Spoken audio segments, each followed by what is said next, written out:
नमस्कार दोस्तों, आइए सुनते हैं मुंशी प्रेमचंद के द्वारा लिखी कहानी अपनी करनी। आह, अभागा मैं, मेरे कर्मों के फल ने आज ये दिन दिखाए हैं कि अपमान भी मेरे ऊपर हंसता है, और ये सब मेरे अपने हाथों किया। शैतान के सिर इल्जाम क्यों दूं, किस्मत को खरी खोटी क्यों सुनाऊं, होने का क्यों रोऊं। जो कुछ किया मैंने जानते और बूझते किया। अभी 1 साल गुजरा जब मैं भाग्यशाली था, प्रतिष्ठित था और समृद्धि मेरी चेरी थी। दुनिया की नेमतें मेरे सामने हाथ बांधे खड़ी थी, लेकिन आज बदनामी और कंगाली और शर्मिंदगी मेरी दुर्दशा पर आंसू बहाती हैं। मैं ऊंचे खानदान का बहुत पढ़ा लिखा आदमी था, फारसी का मुल्ला, संस्कृत का पंडित, अंग्रेजी का ग्रेजुएट। अपने मुंह मियाँ मिट्ठू क्यों बनूं, लेकिन रूप भी मुझको मिला था, इतना कि दूसरे मुझसे ईर्ष्या कर सकते थे। गरज एक इंसान को खुशी के साथ जिंदगी बसर करने के लिए जितनी अच्छी चीज़ों की ज़रूरत हो सकती है, वो सब मुझे हासिल थी। सेहत का ये हाल कि मुझे कभी सरदर्द की भी शिकायत नहीं हुई थी। फीटन की सैर, दरिया की दिल फरेबियाँ, पहाड़ के सुंदर दृश्य, उन खुशियों का जिक्र भी तकलीफ देह है। क्या मज़े की ज़िंदगी थी। आह, यहाँ तक तो अपना दर्द दिल सुना सकता हूँ, लेकिन इसके आगे फिर होठों पर खामोशी की मुहर लगी हुई है। एक सती साध्वी, प्रति प्राणा स्त्री और 2 गुलाब के फूल से बच्चे, इंसान के लिए जिन खुशियों, आरजुओं, हौसलों और दिल फरेबियों का खजाना हो सकते हैं, वो सब मुझे प्राप्त था। मैं इस योग्य भी नहीं कि अपने को उन लड़कों का बाप कह सकूं, मगर नसीब का कुछ ऐसा खेल था कि मैंने उन बेहिश्ती नेमतों की कदर ना की।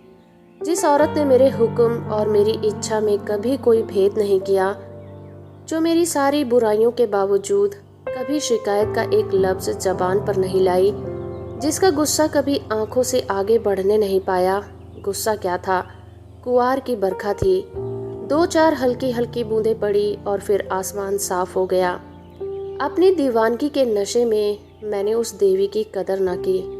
मैंने उसे जलाया, रुलाया और तड़पाया। मैंने उसके साथ दगा भी किया। आह, जब मैं 2-2 बजे रात को घर लौटता था तो मुझे कैसे कैसे बहाने सोचते थे। नित नए हीले गढ़ता रहता था।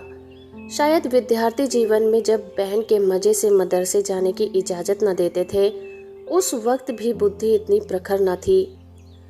और क्या उस शमा की देवी को मेरी बातों पर यकीन आता था? वो भोली थी, मगर ऐसी नादान न थी।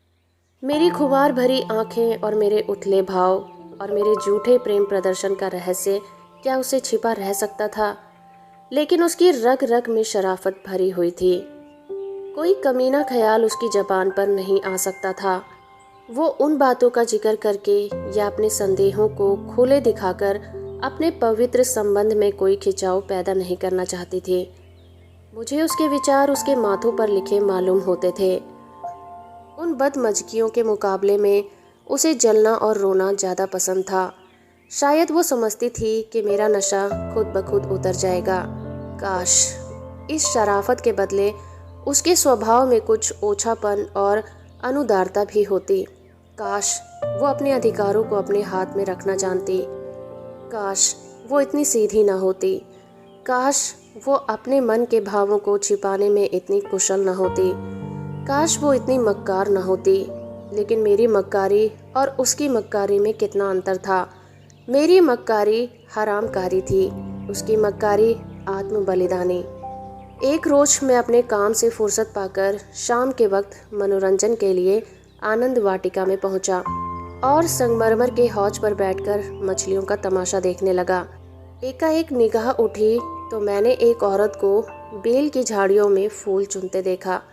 उसके कपड़े मैले थे और जवानी की ताजगी और गर्व को छोड़कर उसके चेहरे में कोई खास बात न थी। उसने मेरी तरफ आंखें उठाई और फिर फूल चुनने लग गई, जैसे उसने कुछ देखा ही नहीं। उसके इस अंदाज ने, चाहे वो उसकी सरलता ही क्यों न रही हो, मेरी वासना को और भी उद्दीप्त कर दिया। मेरे लिए ये एक नई बात थी कि कोई औरत इस तरह देखे कि जैसे उसने देखा ही ना हो।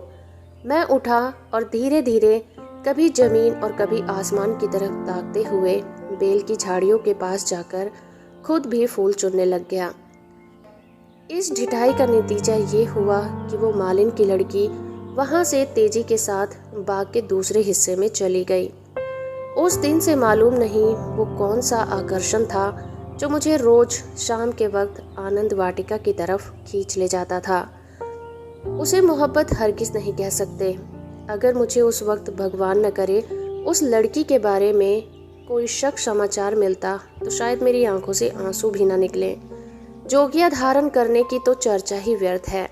मैं रोज जाता और रोज नए नए रूप धर कर जाता, लेकिन जिस प्रकृति ने मुझे अच्छा रूप रंग दिया था उसी ने मुझे वाचलता से वंचित भी कर रखा था। मैं रोज जाता और रोज लौट आता, प्रेम की मंजिल में एक कदम भी आगे ना बढ़ पाता था। हाँ, इतना अलबत्ता तो हो गया कि उसे वो पहली सी झलक ना रही। आखिर इस शांतिपूर्ण नीति को सफल बनाने ना होते देखकर मैंने एक नई युक्ति सोची। एक रोज मैं अपने साथ अपने शैतान बुलडॉग टॉमी को भी ले गया।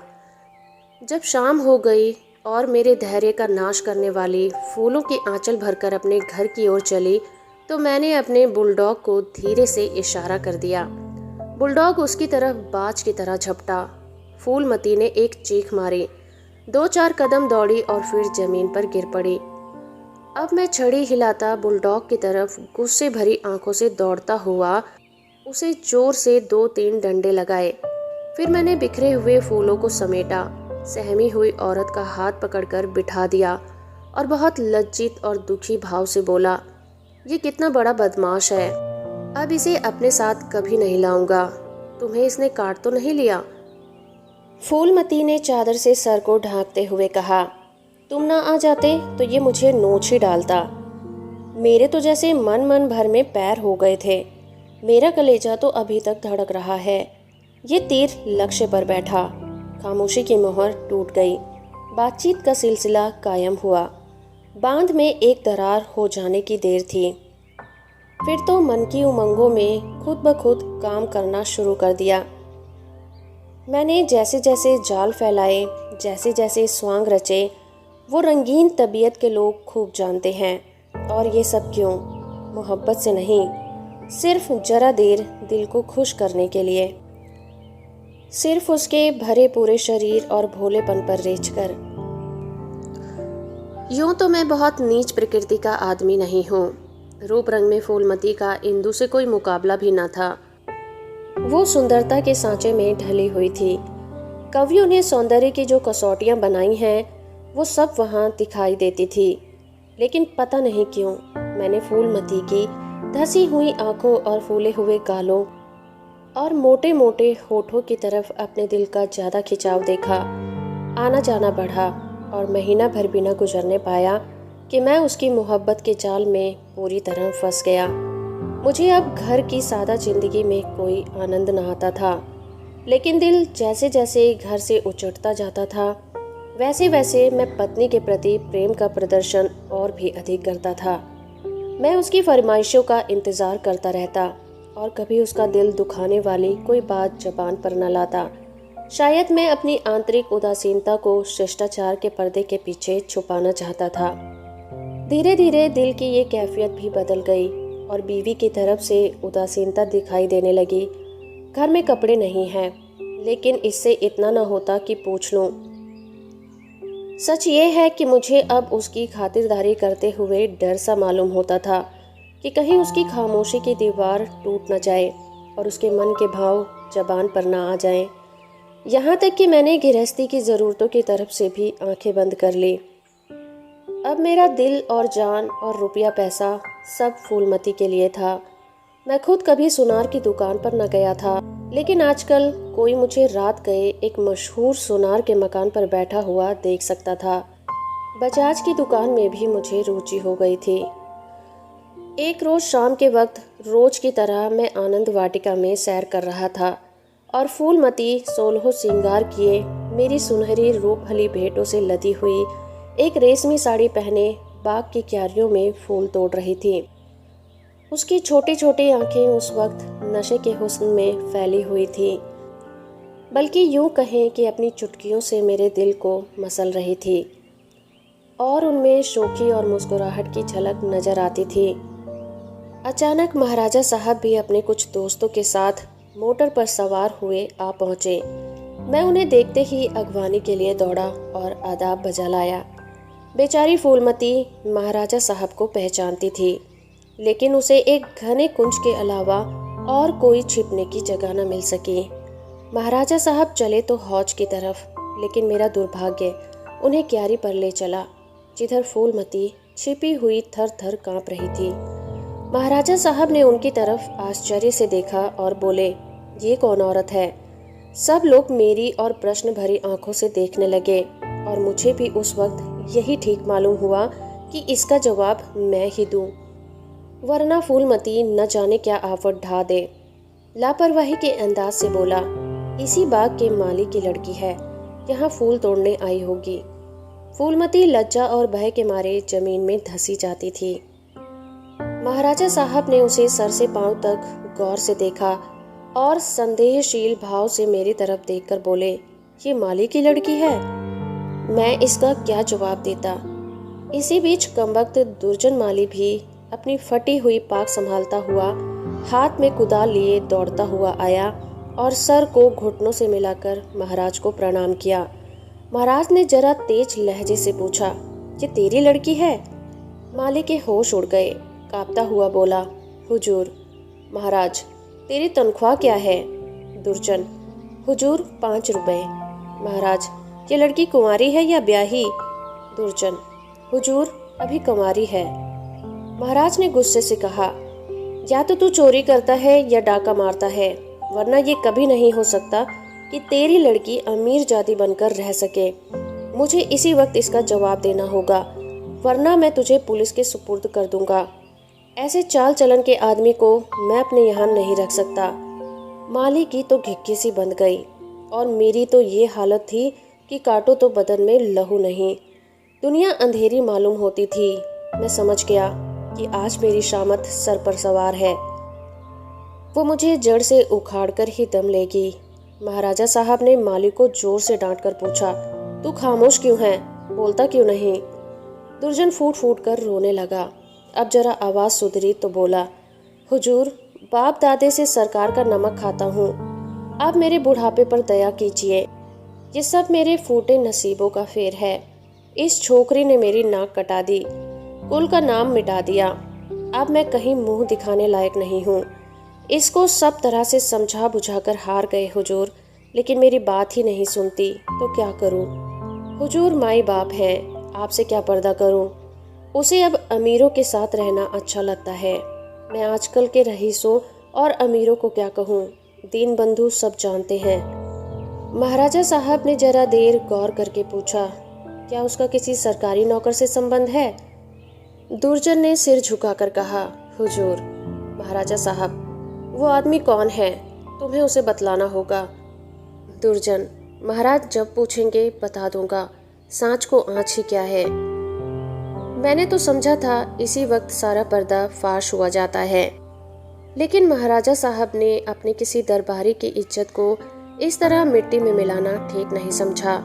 वे वहां से टहलते हुए मोटर पर बैठकर महल की तरफ चल दिए। इस मनहूस वाक़े के 1 हफ्ते बाद एक रोज में दरबार से लौटा तो मुझे अपने घर में से एक बूढ़ी औरत बाहर निकलती दिखाई दी। उसे देखकर मैं ठिठका। उसके चेहरे पर बनावटी भोलापन था, जो कुटनियों के चेहरे पर खास बात होती है। मैंने उसे डांट कर पूछा, तू कौन है? यहाँ क्यों आई है? बुढ़िया ने दोनों हाथ उठाकर मेरी बलाएं ली और बोली, बेटा नाराज ना हो, गरीब भिखारिन हूँ। मालकिन का सुहाग भरपूर रहे। उसे जैसा सुनती थी वैसा ही पाया। यह कहकर उसने जल्दी से कदम उठाए और बाहर चली गई। मेरे गुस्से का पारा चढ़ा और मैंने जाकर पूछा, ये कौन औरत थी? मेरी बीवी ने सिर झुकाए धीरे से जवाब दिया, क्या जानूं, कोई भिखारन थी। मैंने कहा, भिखारिनों की सूरत ऐसी नहीं हुआ करती। यह तो मुझे कुटनी सी नजर आती है। साफ साफ बताओ, यहाँ आने का क्या मतलब था? लेकिन बजाय कि इन संदेह भरी बातों को सुनकर मेरी बीवी गर्व से सिर उठाए और मेरी तरफ उपेक्षा भरी आंखों से देखकर अपनी साफ दिली सबूत दे अपने सर झुकाए हुए जवाब दिया। मैं उसके पेट में थोड़ी ही बैठी थी, भीख मांगने आई थी, भीख दे दी। किसी के दिल का हाल कोई क्या जाने। उसके लहजे और अंदाज से पता चलता था कि वो जितना जबान से कहती है उससे ज़्यादा उसके दिल में है। झूठा आरोप लगाने की कला में वो अभी बिल्कुल कच्ची थी। मैंने झपटकर उसका हाथ पकड़ा और उसके सिर को ऊपर उठाकर बड़े क्रोध से बोला, इंदु, तुम जानती हो कि मुझे तुम्हारा कितना एतबार है, लेकिन अगर तुमने इसी वक्त सारी घटना सच सच ना बता दी तो मैं नहीं कह सकता कि इसका नतीजा क्या होगा। तुम्हारा ढंग बतलाता है कि कुछ न कुछ दाल में जरूर काला है। ये खूब समझ रखो कि मैं अपनी इज्जत को तुम्हारी और अपनी जानों से ज़्यादा अजीज समझता हूँ। मेरे लिए ये डूब मरने की जगह है कि मैं अपनी बीवी से इस तरह की बातें करूँ, उसकी ओर से मेरे दिल में संदेह पैदा हो। मुझे अब ज़्यादा सब्र की गुंजाइश नहीं है। बोलो क्या बात है। इंदुमती मेरे पैरों पर गिर पड़ी और रोकर बोली, मेरा कसूर माफ़ कर दो। मैंने गरज कर कहा, वह कौन सा कसूर है। इंदुमती ने संभल कर जवाब दिया, तुम अपने दिल में इस वक्त जो ख्याल कर रहे हो उसे एक पल के लिए भी वहाँ न रहने दो, वरना समझ लो कि आज ही इस जिंदगी का खात्मा है। मुझे नहीं मालूम था कि तुमने मेरे ऊपर जो जुल्म किए हैं उन्हें मैंने किस तरह झेला है, और अब भी सब कुछ झेलने के लिए तैयार हूँ। मेरा सर तुम्हारे पैरों पर है, जिस तरह रखोगे रह लूँगी। लेकिन आज मुझे मालूम हुआ कि जैसे तुम खुद हो वैसा दूसरे को भी समझते हो। मुझसे भूल अवश्य हुई है, लेकिन उस भूल की ये सज़ा नहीं कि तुम मुझ पर संदेह करो। मैंने उस औरत की बातों में आकर अपने सारे घर का चिट्ठा बयान कर दिया। मैं समझती थी कि मुझे ऐसा नहीं करना चाहिए, लेकिन कुछ तो उस औरत की हमदर्दी और कुछ मेरे अंदर सुलगती हुई आग ने मुझसे यह भूल करवाई, और इसके लिए तुम जो सजा दो मुझे सर आंखों पर है। मेरा गुस्सा जरा धीमा हुआ। बोला, तुमने उसे क्या कहा। इंदुमती ने जवाब दिया, घर का जो कुछ हाल है, तुम्हारी बेवफाई, तुम्हारी लापरवाही, तुम्हारा घर की ज़रूरतों की फिक्र न करना।